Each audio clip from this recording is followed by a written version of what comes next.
Welcome to Does the Team Think with Ted Ray, Arthur Askey, Leslie Crowther, and the man who hatched up the idea, Professor Jimmy Edwards.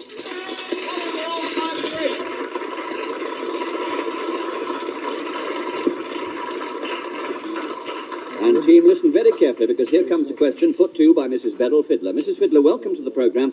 What sort of question have you got for us today? When seeing a new moon, does the team think it's a good idea to turn their money over and wish, or have they any other superstitious habits? Ooh. When seeing a new moon, does the team think it's a good idea to turn their money over and wish, or have they any other superstitious habits? Leslie Crowther. Well, I wish you hadn't asked me first. Why? It's bad luck. Oh. Arthur Askey. Actually, That's very good, Leslie. I just turn the money over to the wife and pray. That's what I do. I just turn the wife over and say 50p. What do the other 49 do? I don't know where they are. Arthur Askey. Well, I think I am a bit superstitious. I was walking along the road with a friend of mine the other day, and there was a ladder. And he's superstitious, you see. At least I am. I wouldn't go under the ladder, but he did. And you know, he had a pot of paint fell all over him. I didn't see it happen because I walked in the gutter and I was knocked over by a bus. Ted Ray. Well, I don't know, superstitions. I gave them up years ago. I used to think the number 13 was superstitious until I went to bed one night and I had a dream about a race. It was the Arc de Triomphe or some big French, I don't know what they call that. I'm not a betting man, but I'm better than this lot. And I dreamt about number 13, you see. So the following morning I looked in the paper and I picked up number 13 and the jockey's name had 13 letters. So I put £13 on it. Came in 13. Jimmy Edwards. I haven't given this question a lot of thought. Haven't given anything a lot of thought. I've been miles away from everything in the last few minutes, but there are some superstitions about which I am a little mystified. For example, there's a lot of them attached to our profession, which somebody or you may not realise is the theatre. Some of you. I've got a superstition that I always enter. My first entrance in the show is always from the left hand, the prompt side. Always enter from the prompt side. And only once in my career, in my long and distinguished career... I agree. Rounds of applause. I came on the right side, and it was because the turn in front of me got the bird. They booed him and they hissed him and they said, "Come on, Arthur, you better get on." So I went on from the right-hand side, and I was doing all right for about 5 minutes, and all of a sudden, the audience remembered this fella and started booing and hissing all over again. So I never enter from... I always enter on the left. Mrs. Fiddler, you've heard a certain amount about theatrical superstitions. What's your view about it? Sonic days, where I used to dash from one Sonic to another, you know, getting a couple of guineas. I always said, don't pay me now, wait till I've done my turn. It's unlucky to be paid before you've done your turn. Dancing with death, That's how dancing was. I went to do a British Legion or something concert in Camberley, I remember it very well. And the fellow offered me the fee, and I said, Prepare and maintain. "Oh, it's unlucky. No, pay me when I come up." When I came up, he wasn't there. I'd lost 30 What bucks. do you mean he'd seen me act? Thank you very much, Dean, and thank you, Mrs. Fiddler. Thank you very much. Very good. Well, fairly good. Yeah, it was good. All right, team, Mr. Terence Willett sits on my right, and Mr. Terence Willett puts this question to you. Mr. Willett, please. What music does the team think most suitable to be played at a wedding? What music does the team think most suitable to be played at a wedding? La da da da. Well, I don't know. When I was a kid, they always used to play "Fight the Good Fight." I thought Rescue the Perishing. Well done. Well, I went to Jim's wedding, and the organist played 1812 with canon effects, and a very nice fellow was canon effects. He keeps the service. That's right. He's been fired since, of course. I imagine that most weddings these days don't have music because they usually take place in the licensing. What do they call it? The off license. The off license. Yes. What do they call it from the master? Well, I mean, You never go in there, you're too busy in the pub. no, they take place in what is called a registry office, and a gentleman with a very ordinary suit on does it. There's no music. But if I had music, I would think probably the Hesitation Waltz would be about it. That's very good. We were so poor, I played the violin when we got married. You did? Yeah, walked down the aisle and played the Mockingbird. That's not the Ouslam bird. What is an Ouslam? Don't tell him, Well, Tim. if I got married again, the first thing they'd play as I walked down the aisle would be Big Hearted Arthur, your signature tune. But it wouldn't fit everybody. I mean, fancy Perry Como getting married and walking down the aisle and the band's playing It's Impossible. Or Sinatra on his 84th wedding, you know. I did it my way.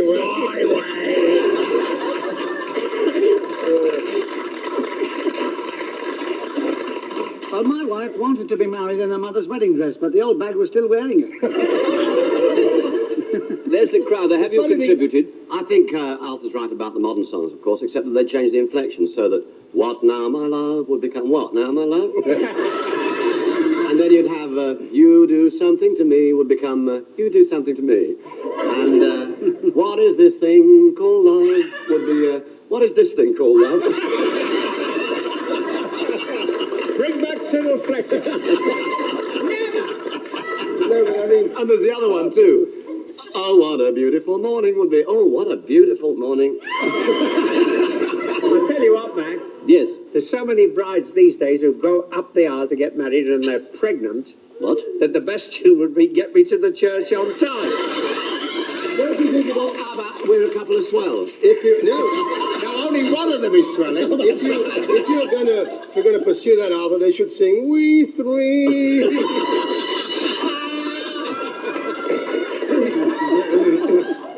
You've done so well. I'm sure Mr. Willits has a contribution to make to this. Mr. Yeah, Willits. shut up now, boys. Give Yes. Mr. Willis a chance. Well, Are you concerned in this sort of thing? Well, yes, the reason for asking is because I'm a church organist. I was once asked by one couple. He who would That's valiantly the one, engage that's the one. all disaster. Mr. Willits, have you had any other? We had a curate who was very nervous at officiating at his first wedding, Oh, yeah. and at the crucial moment he'd made so many mistakes that he really went out in glory when he actually said, "If any man can show just cause of or impediment, why these two may not be joyfully loined together." In some of these little churches in Liverpool, I used to go there occasionally. I was always there on Sunday afternoons Naturally. in the Bible class. And I sometimes stayed over for the weddings. And I remember this particular wedding. They weren't very rich, you know, they were very poor. They were really wanted to be married in the backyard so the chickens could eat the rice. But they was in a church. He came to the point with the minister when he said, and repeat after me, with all my worldly goods I thee endow. And somebody at the back shouted, there goes his bike.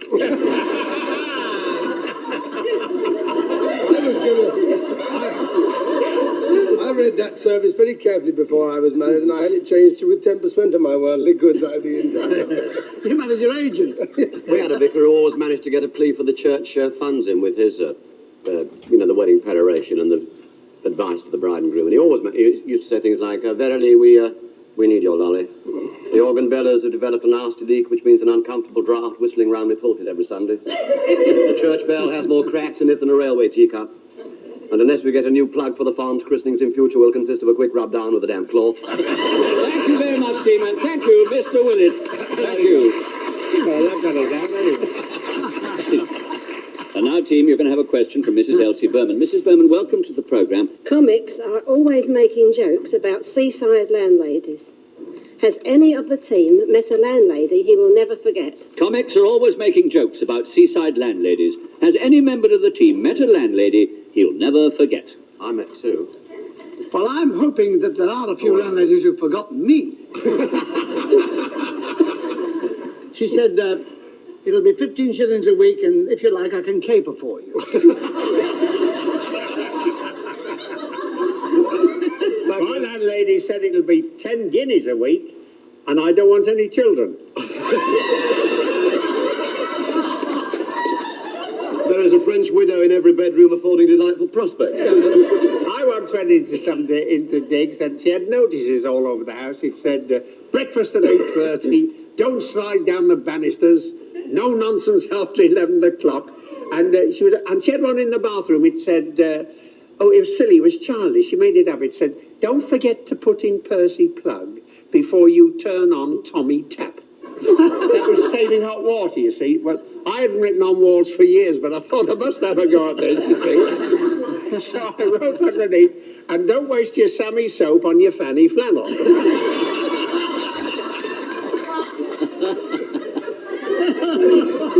Back to landladies. Right. Yeah, well, you've got the experience in touring. You learned these things. You were a bit, wet behind the ears when you started.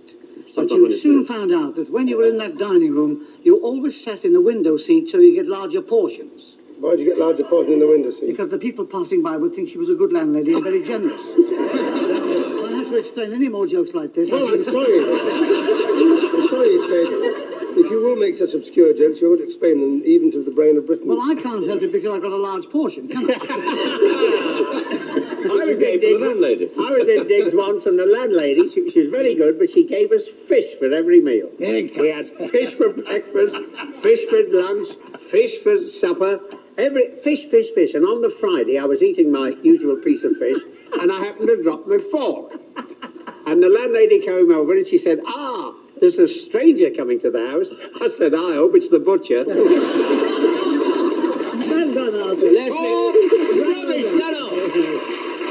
Leslie, Oh, memories. a few years ago you said you'd met two landladies and then you stopped abruptly. Well, I was sort of rather silenced. Yes, actually, two landladies. They're both at different places. They both concerned the loos in the house.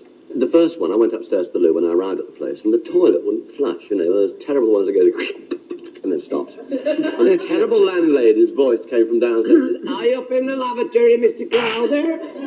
I said, yes, I am, yes. She said, well, it's no good doing that. You have to surprise it.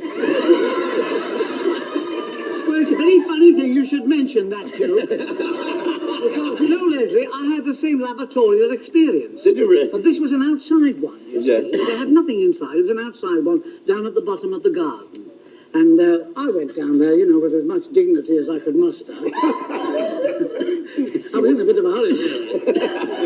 I'd been out with Jim the night before. You were taking short steps.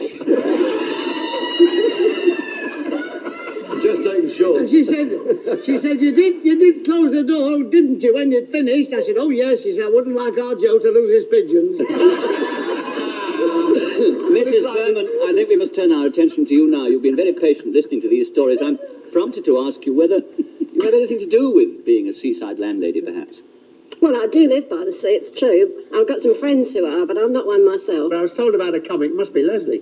One night, he took one of the dancing girls back to the digs with him, and he ushered her, got her upstairs. He took her up on his back so the landlady wouldn't hear the lots of footprints.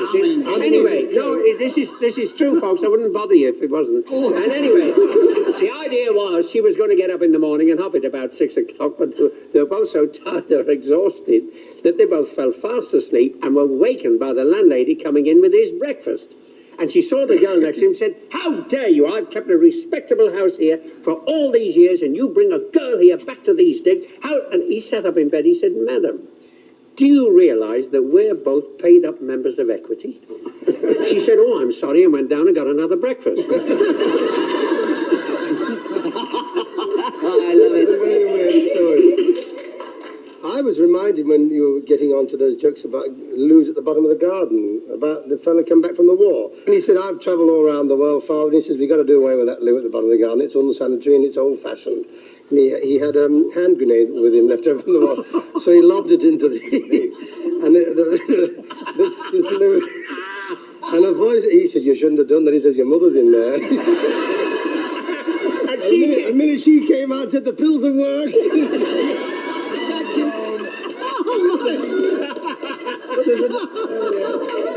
But the other outside loo one that happened to me was they had a terrace of outside loos, you see, and I was caught exactly the same as Ted was. And so I'm creeping down in the middle of the night, and I couldn't remember which one it was, and suddenly this casement window was flung open. This horrendous creature in curlers said, where are you going, Mr. Crowder? I said, well, I'm going into this loo. She said, well, don't go there. It's next doors, and we're not speaking. Thank you very much, Stephen. Thank you, Mrs. Berman. Thank you very much. And now, ladies and gentlemen, it is time to welcome our special guest. And today we have two guests for the price of one, as we welcome one of Britain's top ventriloquists. moving as ever in aristocratic circles, we proudly present Ray Allen and Lord Charles.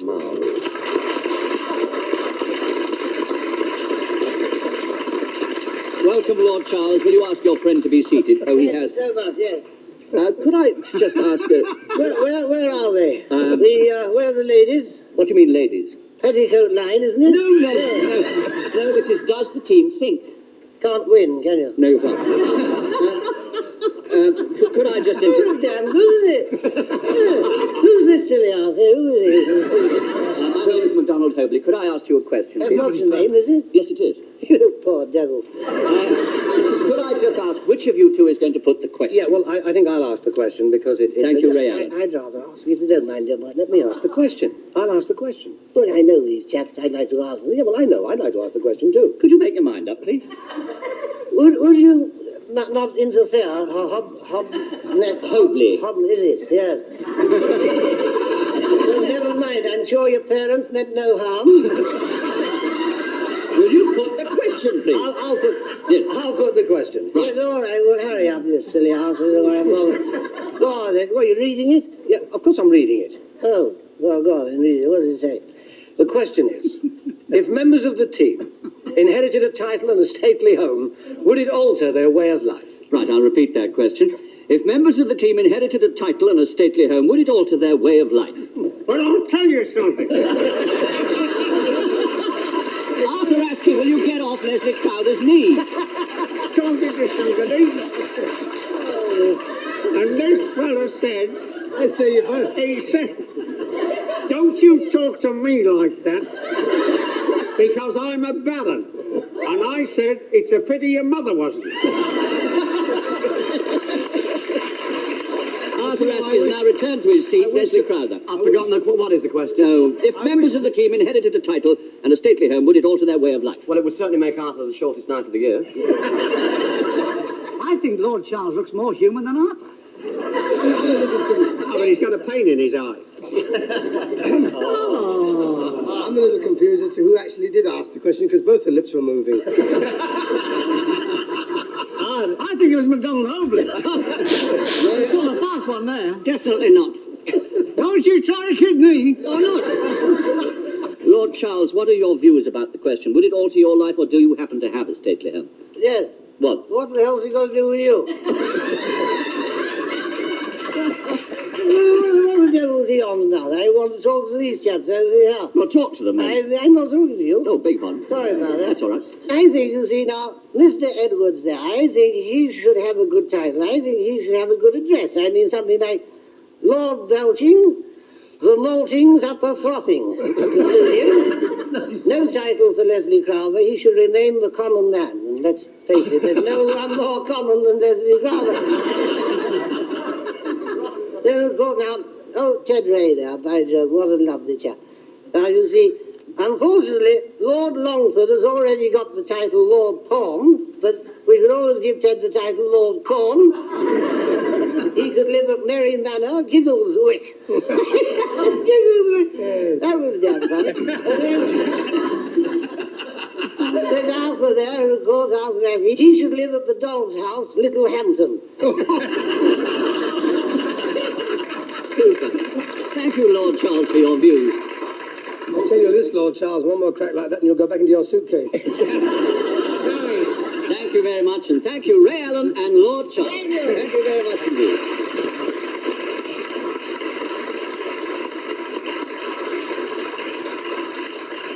And here comes Rita Jackson. She's arrived, and this is her question. Would members of the team ride a tandem? Who would they choose to partner them? And would they prefer front or rear seat?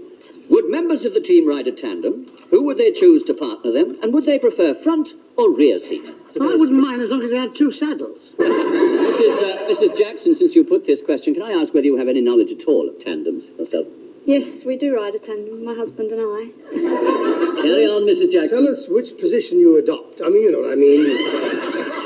Who's in front of what? I mean... And then go on to the tandem. Keep trying, Mrs. Jackson. You're doing well. Yes, When they're we're on the very kind. tandem, When you're on the tandem. The old man goes in front, Albert. my husband's at the Yeah, front. Yes, He does the steer. I once got on a tandem with Jimmy, and it was terrible. I was on the front seat, and his whiskers were tickling me under the armpits. That's not true, Arthur, but No, it's it's a quite funny amusing. joke. It's Quite- humorous. No, I'm actually much more interested in Mrs. Whatnot than in you, Arthur. Mrs. Rita Jackson, I mean, tell me this now. When you're on the tandem, I mean, who makes the decisions? That's what I want to know. Well, my husband has to because he is steering. He also has the brakes, but Has he I got the can brakes? tickle the backs of his legs, you see, because my hands are where his bottom is. So why do you bother with the backs of the Now, legs? this is... Not getting on the tandem at all. But, I mean, if he says to you, I think we ought to take the right fork, and you say we ought to take the left fork, who decides? Well, I'll put my left hand out and we go right. I think I followed you. I was on the bill once with a cycling act. They used to be in the old days on musicals. The husband and wife, and they opened the act, both coming on one-wheel thing, unicycles, and then they got onto ordinary cycles, and then they came out for their big finish on a tandem, and they were going round the stage like a bat out of hell. And they went over the footlights into the orchestra. A hell of a crash, this husband and wife, you see. And eventually they brought the fella around, and he just looked to heaven and he said, "Is the bike all right?" Thank you very much, and thank you, Rita Jackson. Thank you. Welcome to the programme, Mr. Ray Ashdown. Mr. Ashdown, I see you brought your question. May we hear it? Which does the team think is the worst experience? Visiting their dentist, their doctor, or their solicitor? Which does the team think is the worst experience, visiting their dentist, their doctor, or their solicitor? Well, doctor, I don't mind, because he took my pulse the other day. I wish he'd give it back. But he's all right, you see. He gives you a few tablets and away you go. But when the dentists start, you know, and they strike gold sometimes. It was Nicholas that, actually. What I like about both the dentist and the doctor, the dentist opens his mouth and says, "I'll have a look in there." And he suddenly says, "Yes." And you're supposed to, you don't know what he means. And the doctor puts his hand on your chest and taps his fingers all over and he says, and you think, well, say something, you idiot. But the girl went to the dentist and she was so terrified. She said, "Oh, I think I'd rather have a baby." He said, "Make up your mind, I'll adjust the chair."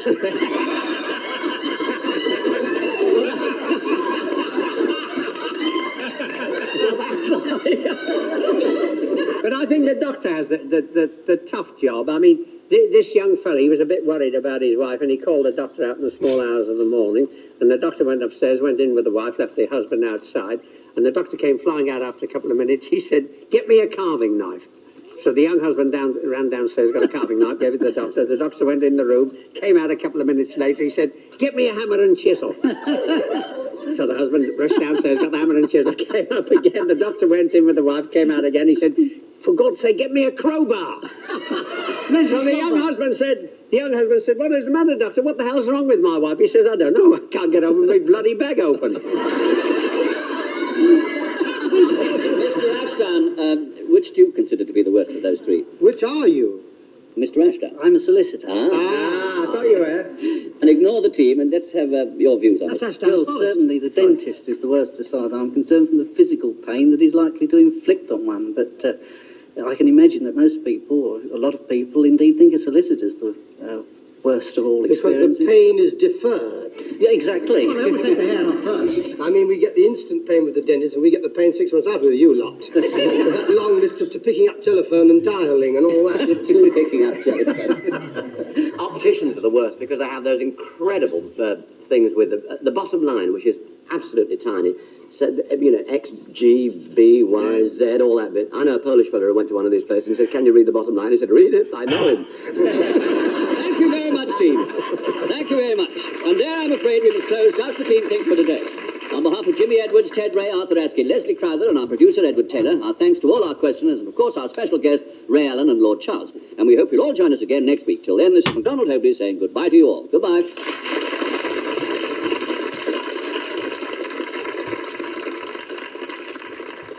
Sound up.